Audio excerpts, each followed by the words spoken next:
Hey guys, and welcome back to Let's Play Pokemon Black in English. Now you may be thinking, what are you doing back on Route 7? What's all this storm going on?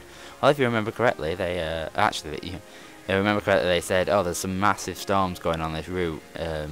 Should go check it out. So I've gone to check it out. But the storm gets a bit too much over here, and this old lady says, come in, quick, you want to get in my house? You'll get blown away. Blown away.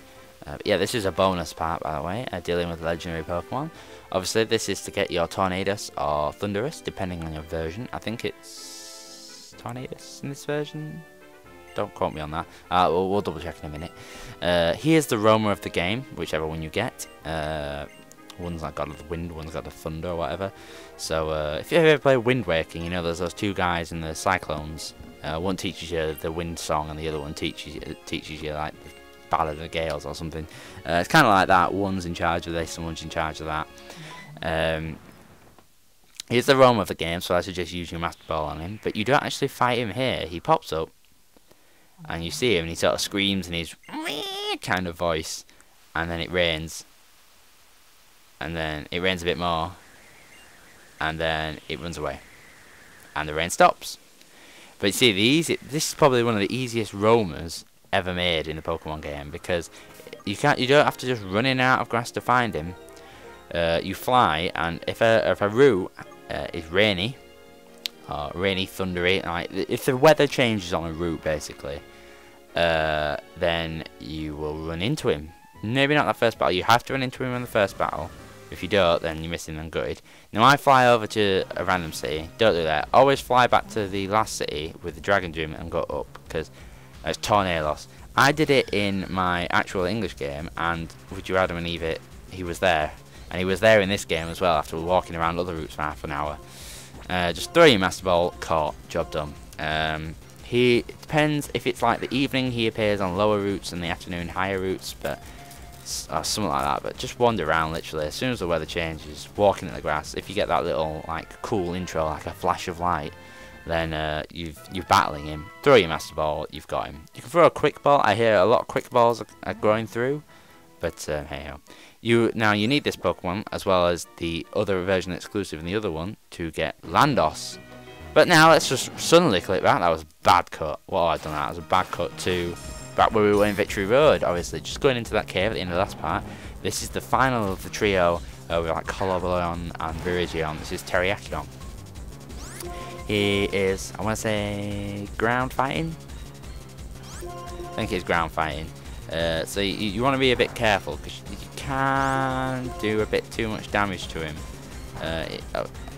You know, he'll sort of collapse. But he doesn't have any way of healing like Virizion did, as far as I know. I don't think he did. So it's just a case of literally battling him, getting him down to a low health, paralyzing or sleep. So you can't, as he's ground, paralyzation doesn't work. The T-Wave doesn't work, at least. So if you have something like Spore or Sleep Powder or you know, Yawn, Hypnosis, that sort of thing, then yeah, crack that out. But yeah, you really do need to get status on these things. But I just throw balls, because I've never really been one to have sort of set moves ready to catch legendary Pokemon. If you have a False Swipe, which you can get off Professor Ariagi for catching, I think it's for seeing 100 Pokemon or more. I hear this music. Yeah.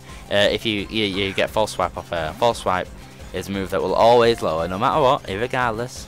Will well, unless it's at 1 HP, will lower the Pokemon's HP to 1. It's a great way to get in legendaries right down to the slither of health you want them to be at.